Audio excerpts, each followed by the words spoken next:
Goeienaand en welkom aan elkeen van julle wat ingeskakel het by vanaand se diens.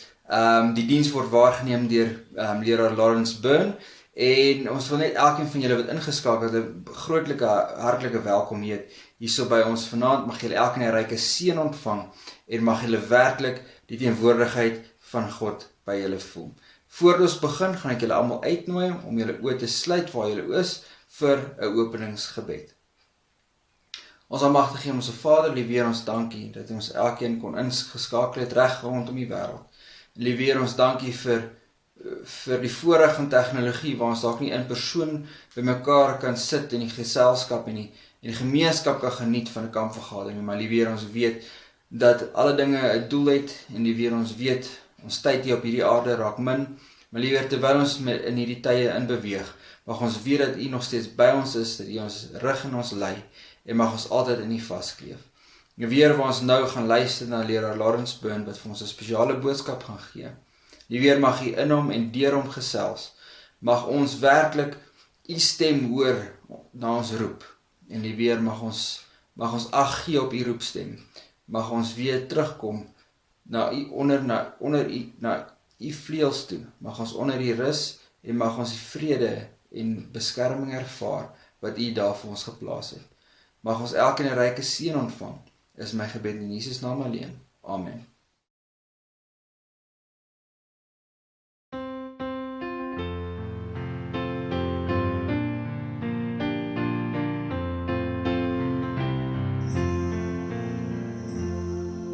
Ek gaan langs die hoog en styl en stadig terug, myl na myl, my siel roep en waar ek gaan, laat my op oorberge staan. Hier neem my hand en lei my voort, na daardie sage hemelhoort. Ek wil met Jesus oorgaan en op die hemelwelde staan. Ek wil die hoogste spits bereik, van waar ek op die Godstad kyk. My bede ek wil verder gaan, op Sion by die Here staan. Heer, neem my hand en lei my voort, na daardie sage hemelhoort. Ek wil met Jesus oorgaan en op die hemelvelde staan.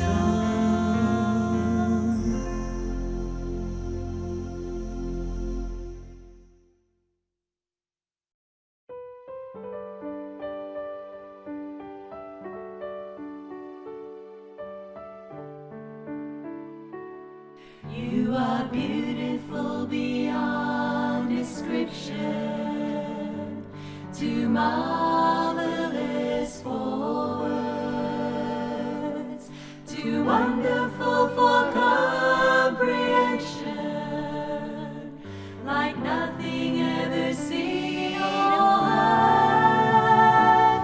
Who can grasp your infinite wisdom? Who can fathom the depth of your love? You are beautiful beyond description, majesty enthroned above. And I stand in awe of you. I stand in awe of you. Only God to whom all praise is due. I stand in awe of you.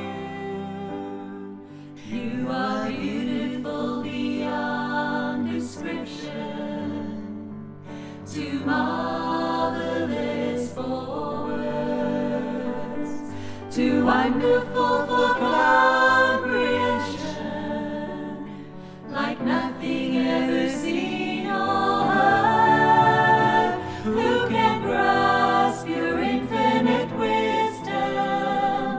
Who can fathom the depths of your love? You are beautiful beyond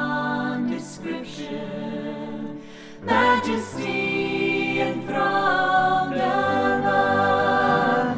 And I stand in awe of you. I stand in awe of you. Only God to whom all praise is due.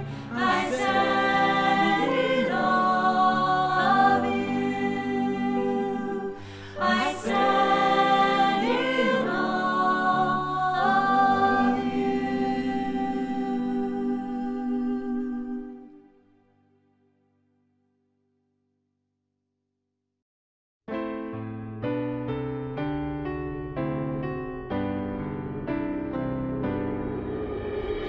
We have this hope that bursts within our hearts, hope in the coming of the Lord. We have this faith that Christ alone imparts, faith in the promise of His word. We believe the time is here when the nations far and near shall awake and shout and sing, Hallelujah, Christ is King. Alleluia, koning, voor ons land gekruisigd is, leert dit in elke woning, Jesus kom gewis. Jesus kom weer, Jesus kom weer, Jesus ons eiland kom weer.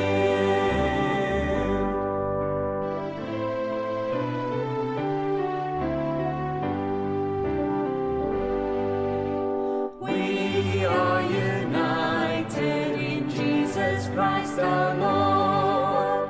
We are united in His love, love for the waiting people of the world, people who need our Savior's love. Soon the heavens will open wide, Christ will come to claim His bride. All the universe will sing, Hallelujah, Christ is King. Alleluia, koning, voor ons land gekruisigd is, leert dit in elke woning, Jesus kom gewis. Jesus kom weer, Jesus kom weer, Jesus ons eiland kom weer. Jesus kom weer, Jesus kom weer, Jesus ons eiland kom weer.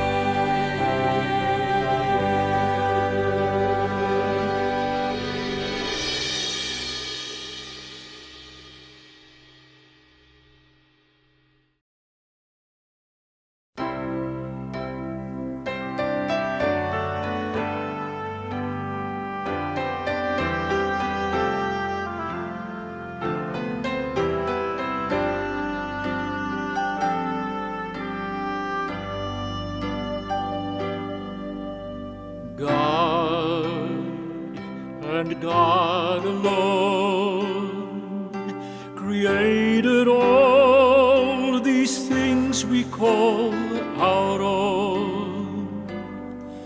From the mighty to the small, the glory in them all, it's God's and God's alone. God and God alone reveals the truth of all we call unknown. And the best and worst of man can't change the Master's plan. It's God's and God's alone.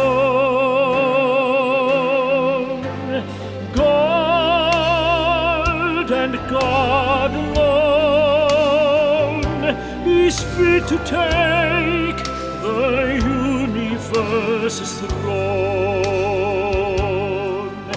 Let everything that lives reserves its truest praise for God and God alone.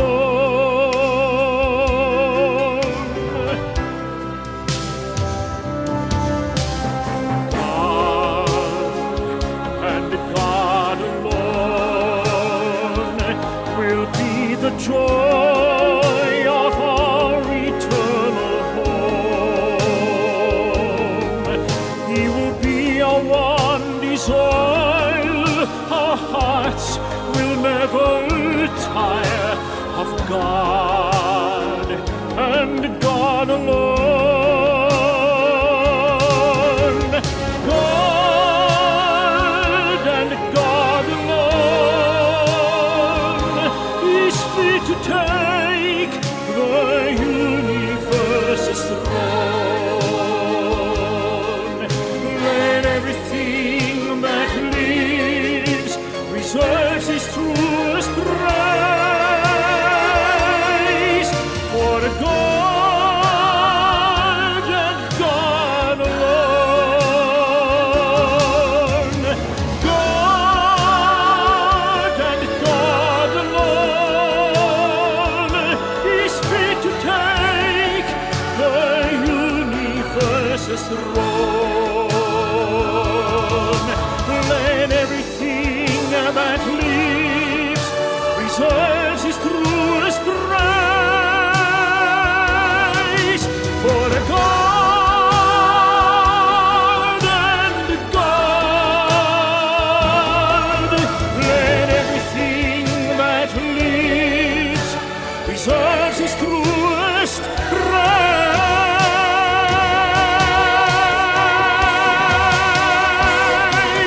for God and God alone.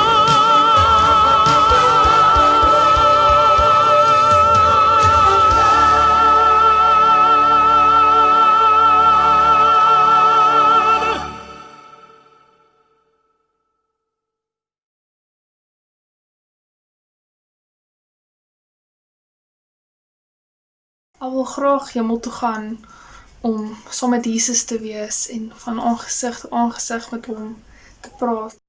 When I go to heaven, I want to explore the galaxy. Want ek wil graag 'n leeu vryf.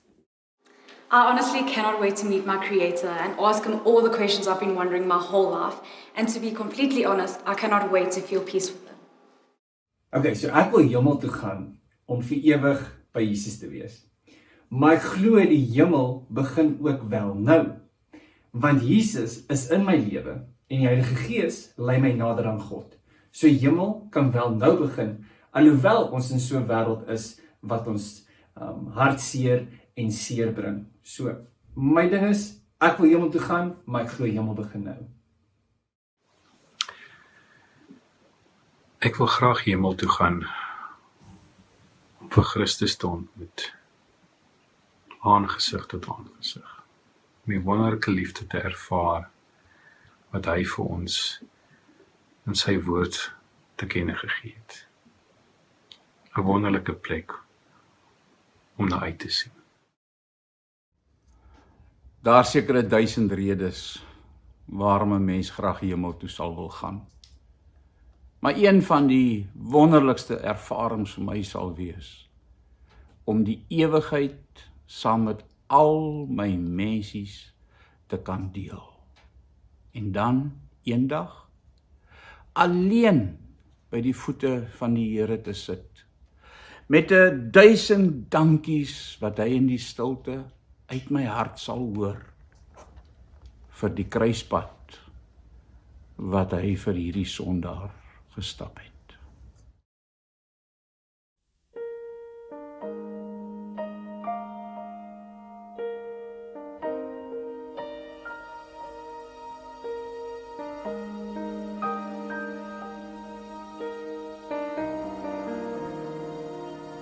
The morning sun paints the day.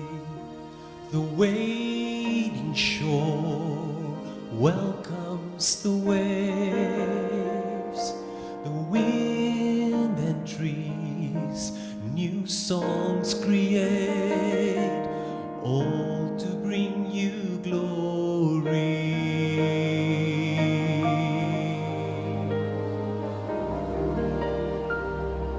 The autumn cool turns the leaves, the rivers run to join the sea. The lily bloom, the sparrow sings, all to bring you glory.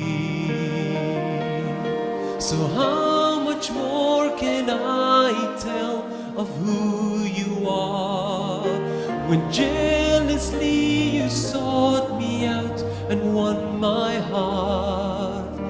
And now, by love redeemed, I tell my story, all to bring you glory. A promise kept to Abraham, a sea that turned into dry land. The prophet's words revealed your plan, all to bring you glory.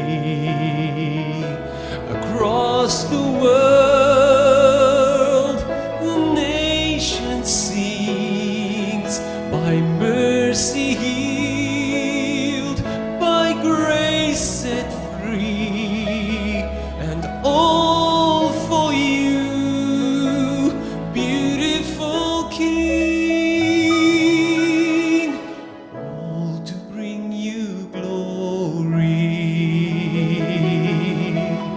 So how much more can I tell of who you are, when jealously you sought me out and won my heart?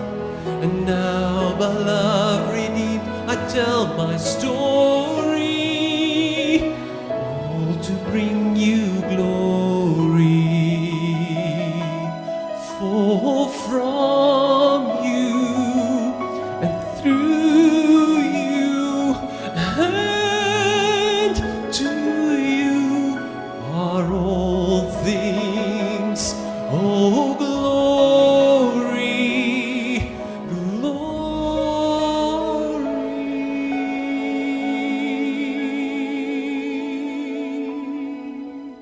How much more can I tell of who you are, when jealously you sought me out and won my heart?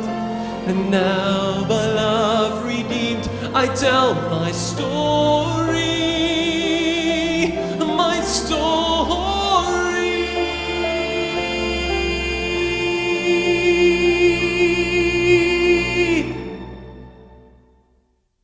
all to bring you glory, all to bring you glory.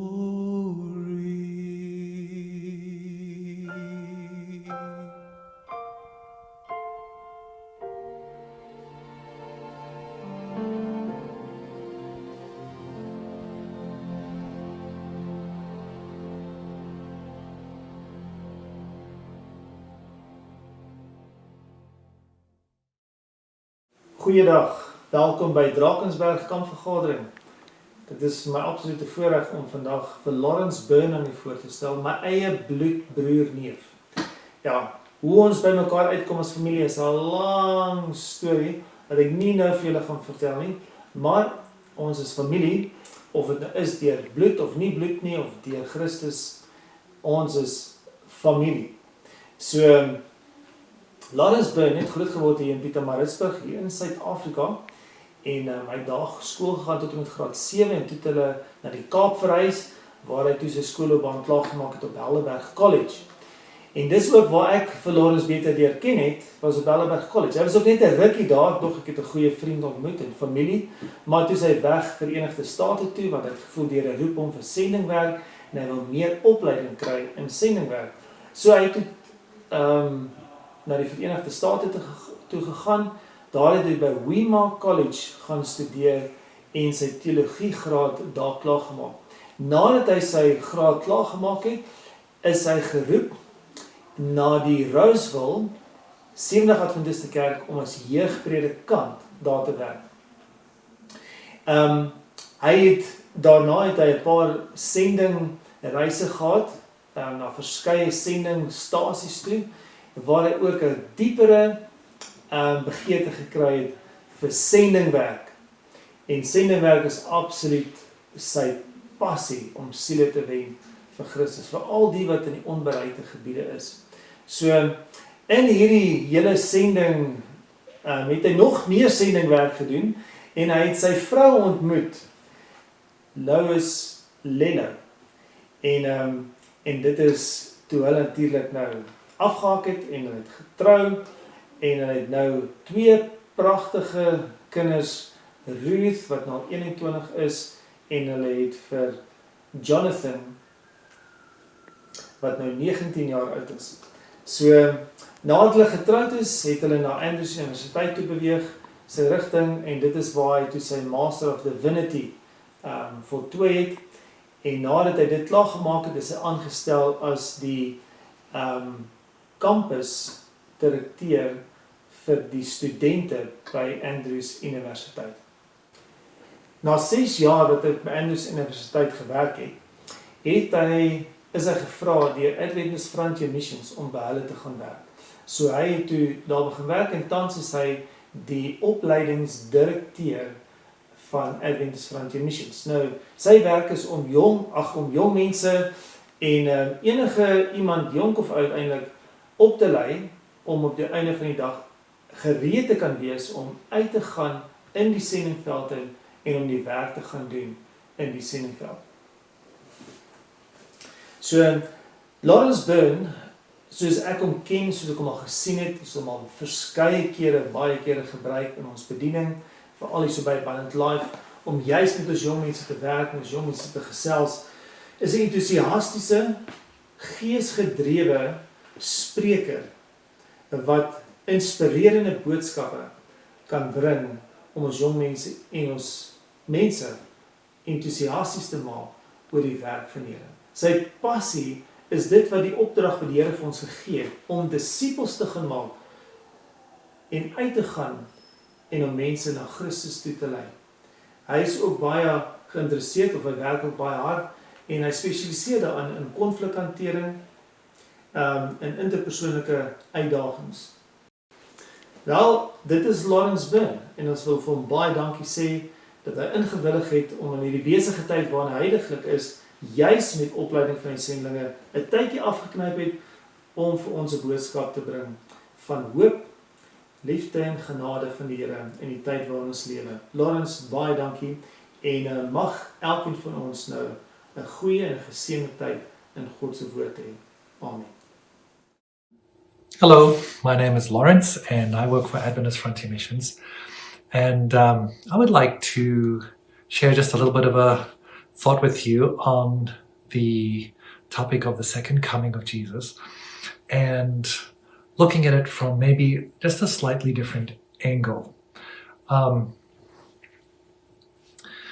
this is, rather than thinking of this as a sermon, I think of more just having a chat together in the sitting room with a group of friends and looking at this really exciting and hope-filled, sometimes fear-filled conversation from the perspective of discipleship. So I've entitled 2 parts. This is the first of 2 parts.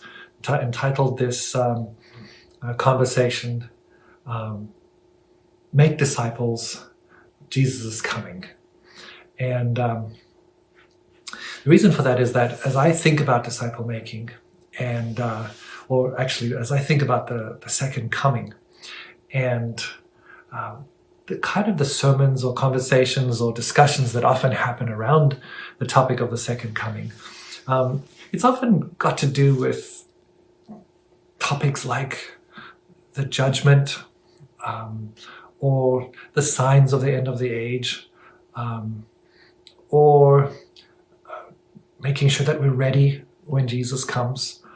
Sometimes it has to kind of even slides a little bit onto the side of people sharing conspiracy theories about this and that that's happening, that's definitely showing that Jesus is coming. And as I've kind of grown up in the church and lived in the church, I've seen year after year different people talking about these different things that are happening around the world, and kind of led me to think about, these are all valuable topics,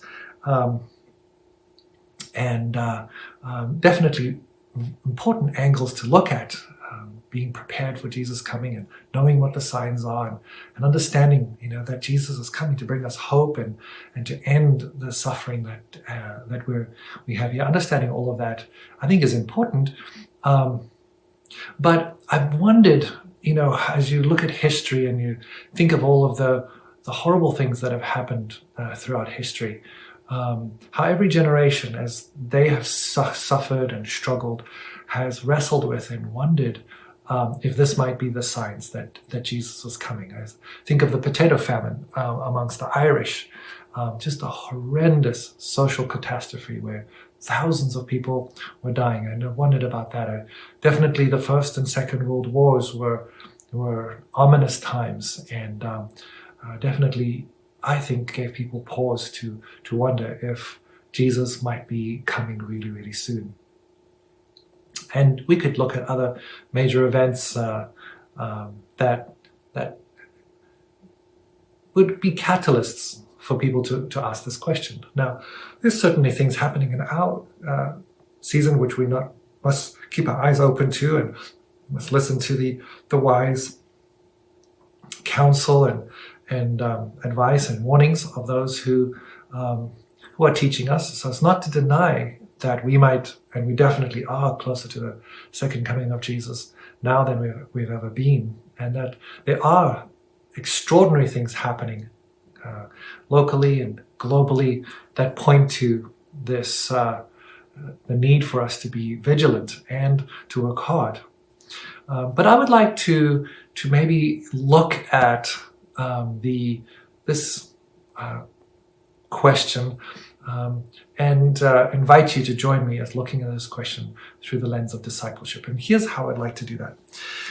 As you probably well know, the Revelation chapter 14, verse 6 through 12 really establishes two significant things for the Seventh-day Adventist Church. The first is it establishes our sense of mission, and in the second, it establishes our identity as a people.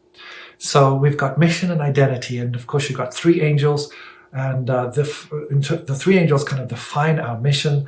The first angel is looking at, is proclaiming the gospel. The second two angels are warning, and all three angels together are providing an implicit invitation to accept the gospel and to turn away from the powers that set themselves up against God, whether it be this great city Babylon or those who worship the beast and receive the image or the mark on their foreheads and on their hands, and the punishments that are coming, which is part of God's judgment, or part of the second coming where Jesus settles this whole question. So we see in Revelation that there's the gospel, there's a message of warning, invitation, and then there's Adventist identity, which is this people.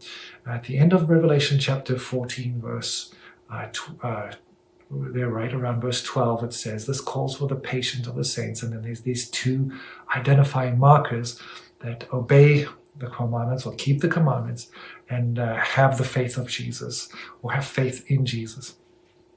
So we look at Revelation chapter 14 as the mission, that this statement that kind of shapes the mission of the church.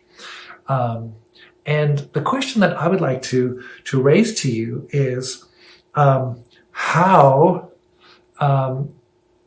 what is the connection between Revelation chapter 14 and Matthew chapter 28, verse 18 to 20? Now, often we look at the theological implications and the eschatological. So this is what the Bible teaches, and this is what it means within the context of history, and the significance of this to the end times. This is a final message of warning. And because of that, our church and many of us have been involved with a focus on proclaiming, or with a loud voice sharing this message. But I want to suggest that maybe in our focus on the voice of the angel and on its message, we've actually missed the means by which this great message was supposed to be shared with the world. What would really make it a loud voice is not how loud we're shouting it, but maybe something else. So let's look at Matthew chapter 28, verse 18 to 20. Before we look at Matthew 28, 18 to 20, I'd like to just show very briefly the parallels between Revelation chapter 14 and Genesis chapter 1, verse 26 through 29. In Genesis chapter 1, verse 26 through 29, God shows us, or lays out, his mission for humankind. God says that he wants to make humankind, and that his plan was for us to be made in his image and his likeness, and that we would have authority to rule over all that he had created, to have dominion over that. And if you've just read all of the passages and the verses in Genesis 1, this statement is made in the context of God making good things in a good world. Everything that he's made is good and beautiful and pleasing to the eyes. It's a place of flourishing. And God intended for us to rule over this place where all life forms could flourish together in harmony with one another. And so we see this theme of God's image and his likeness, his authority, and then the first relational interaction that God has with humankind in Genesis is this is described with the word blessing, and that describes the interaction between humankind and God. And then the next thing he says is, in the context of bearing my image and the context of having my authority and being responsible for the world and receiving my blessing, I would like you to be fruitful. I would like you to multiply, and I'd like you to fill the earth. And the implication is that he wants us to fill the earth with his image and with his likeness, with his authority and with his blessing. And that this is to be done through families. This is Adam and Eve and the first male and woman, and it's to be done through the families of the earth. And so the whole world is to be filled with the glory of God. And we need to note that this is God's plan for humankind before the fall, before sin enters the world. After Genesis chapter 3, where we face the fall, we see that it's God's plan to bring us back to this. This is the only thing that's different in God's mission after the fall, is that God wants to bring us back to his purpose and mission for us before the fall. Now, if you look at Revelation chapter 14, and you look at the first angel's message, which is this everlasting gospel that he's proclaiming, that this angel's proclaiming, and then there's two parts to that, and that is fear God and give glory to him, because the hour of his judgment has come. And then number 2, worship him who made the heavens, the earth, the sea. And then in the second and third angel, there's a false authority that's set up against God, that's forcing people to drink a maddening wine. And then there's a false image that people are worshiping or bowing down to. And so we can see that here we have the good news, which is the news that God wants to bring us back to his original design, to restore in us his image and likeness, to restore the relationship of blessing, and to restore the relationship of authority that we have with him. He wants to bring us back to this place. That's the everlasting gospel, that the judgment can happen because God has authority, and that we worship him because he is our creator. And worship, there's an intrinsic relationship between worship and blessing. Blessing is the word that describes our interaction with God. He lives to bless us, and we respond to that blessing with worship. And you can see this in the creation account, where after God creates humankind and everything's very good, the very next thing, the first full day of work that human beings have is to rest with God on the Sabbath. And this day is full of holiness and rest, and it's separated as a day full of wonder in all of God's creation. And that wonder is really another way of describing worship. Worship is dimensions of trust and gratitude and awe is what we experience when we wrestling with the word worship. And so we can see that Revelation chapter 14 and Genesis chapter 1 are actually fit hand in glove in terms of understanding God's mission, this final mission that God has for the world. Now, how does Matthew chapter 28 verse 18 to 20 fit into that picture? Well, Matthew 28, 18 to 20 starts with the reestablishment of the authority of God in humankind and through humankind in the person of Jesus Christ. So through the incarnation, God and humanity are one again. And for the first time since Adam gives up his authority and his position as the caregiver of the planet, for the first time, we have that authority is restored to humankind in the person of Jesus Christ. Through a divine act of power and grace, God restores that. And that restoration comes with a stewardship responsibility to bring creation back to blessing. And so Jesus says, all authority has been given to me in heaven and on earth. And so now I want you to do something. And what we can't miss is that this thing that he wants us to do, once the authority has been given back to him who's the very image and likeness of God, once that has been given to him, he's inviting us to actually engage in the activity that would restore creation and creatures, human beings, back to God's original plan. What is that? In Matthew chapter 28, verse 18 to 20, it's called making disciples. And there's two things that making disciples entails. The first one is baptizing people in the name of the Father, the Son, and the Holy Spirit. And this idea, if you wrestle with and look at this concept, you see that Jesus is calling us to immerse people in the name of the Father, Son, and Holy Spirit, or to soak people in the name, which is the character of God. And so this process of baptizing goes way beyond simply John's baptism, which is a baptism of water. It's actually referring to Jesus' baptism, which is a baptism of the Holy Spirit and with fire. And the Holy Spirit and with fire is actually anointing us or immersing us in God's character. When Jesus' baptism, which is the baptism of the Holy Spirit, comes upon us, his image and his likeness is restored in us through this new birth experience called conversion.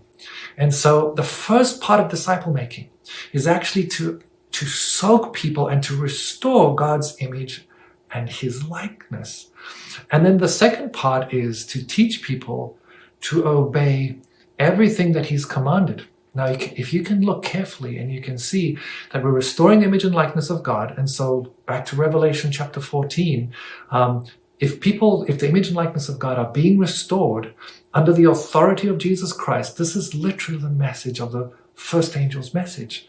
And he's the one who is the great judge now that he's been resurrected. And so he's the one who has the right to separate, because a judge separates good from evil, right from wrong. And you see that in the three angels' messages.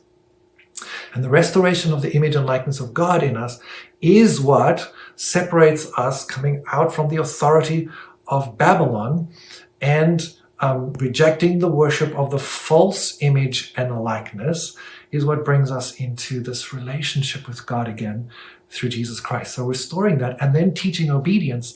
And there we can see that through the process of disciple making, we are actually to teach obedience to everything that Jesus has taught us. And there you can see the connection with Revelation chapter 14, verse 12, because it's through faith in Jesus and through discipleship of Jesus in the community of the church that the identity of the church is established, that those who have obeyed the commandments and have the faith of Jesus are that way because they've been discipled. They've been discipled under the authority of Jesus Christ in obedience to his command to make disciples. And they've been discipled in those two ways, by being immersed in his character through the outpouring of his Holy Spirit and through being taught in response to the infilling of God how to obey and know everything that is commanded. And of course, Matthew 28 ends with, I'm going to be with you until I come. Or in Matthew 28, verse 20, it says, I'll be with you till the very end of the age. And so this promise, I think the greatest down payment that we can have in preparation for the soon coming of Jesus is the promise of his presence in our lives until he comes. And that promise was true 2,000 years ago. Its promise is true today. So what's the condition of being secure in his presence? Is actually being involved in his work. And what is that work? That is the work of making disciples and inviting them to actually embrace their original design in Jesus Christ.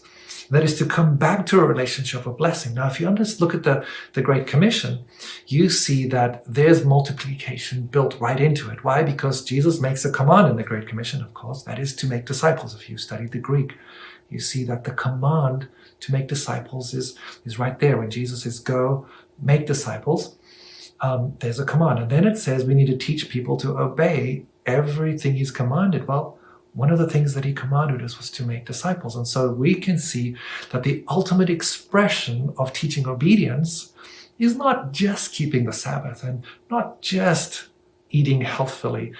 It actually finds its ultimate expression in actually making a disciple of somebody else. And so I would like to suggest that if we want to be the remnant church and we want to come back to God's original design for us, in addition to all these other wonderful things that we embrace as our identity, we need to be the first and foremost of embracing the principle of making disciples. And that being actively involved in discipling communities is the best way that we can prepare for the second coming, that we can actually be ready for Jesus to come. In part 2, I'm going to talk about the practical implications of how we do this and why we do this in community. But in part 1, I wanted to establish that I believe that there's a strong and compelling biblical framework that draws us back to the message of disciple making as the primary activity of the church, the primary responsibility of the church, that we're being invited. Yes, it's important to look at the signs and to look at the theological issues and the eschatological issues, what's going to happen and the persecution that we expect and the rise of certain powers that could potentially create chaos in the world and force people to turn their backs on God's law for human-made laws. All of these issues are important. But I think in our zeal to proclaim a message, we fail to see that the loud voice that God is looking for in Revelation chapter 14, that this angel is not a satellite. It's not only books. It's not only someone talking from the front. All of those things that happen as a very small percentage of our lives. The loudest cry that can be made the loudest invitation that can be given to the second coming of Jesus Christ is hundreds of thousands of disciple makers who are making disciples all around the world with compelling lives that are being changed because under the authority of Jesus Christ, his image and likeness is being restored in us, and we are moving in our everyday lives towards greater and greater lives of obedience to everything that he commanded, not just a few. One of my professors told me when I was in college, he says, we think that we're the remnant church because we keep one of the 10 commandments, and one person amongst us was a prophet. And he said, the Bible's clear that the remnant church is the one who have the prophetic spirit amongst them. And I'm not saying that there's a bunch of people running around claiming to be prophets. What I am saying is that the Spirit of Jesus Christ is actually dwelling heavily on us, and that we are demonstrating and portraying what the power of God can do in weak and feeble human lives.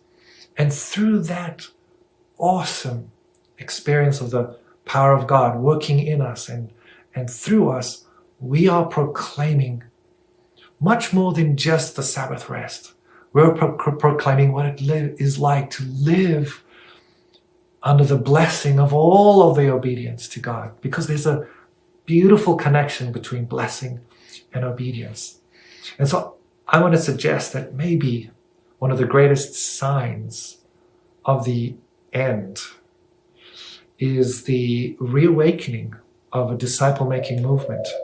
And we can see this in the evangelical church. There's a lot of talk about discipleship and coming back to obedience in the word. And the exciting thing is that in the last 5 to 7 years, this reawakening of a need for disciple making as a central part of our mission and as a practical way to practice what we believe in small biblical communities is coming to the Seventh-day Adventist Church. People around the world are talking about the importance of disciple making. And in 2015, the General Conference voted a beautiful mission statement that sets disciple making and the three angels' messages and the soon coming of Jesus as the central purpose and focus of every Seventh-day Adventist around the world. And so I invite you to think about this invitation to go way beyond showing up at church once a week and to join in response to the invitation of Jesus Christ, the fantastic mission of being catalysts for disciple-making movements, starting with our families and then radiating out into the communities and across the land. We're going to talk more about that in part 2. But I want to thank you for wrestling with this topic with me and thinking about it. And I look forward to talking a little bit about the practical implications in Make Disciples, Jesus is Coming, part 2. Baie dankie, Lawrence. That was a very inspiring message of hope, courage, and also still the job we need to do. And thank you for everyone for listening. Baie dankie vir almal wat geluister het vanaand. En mag elkeen van julle ryklike seën verder die aand hê. En onthou môreoggend 9:00 gaan ons vir Dr. Conrad Vine hy is die president van Adventist Frontier Missions, gaan môreoggend 9:00 die diens waarneem. As u werklik waar geïnspireerd wil wees, moet dit nie mis nie. Mag u 'n heerlike aand verder hê. Baie dankie.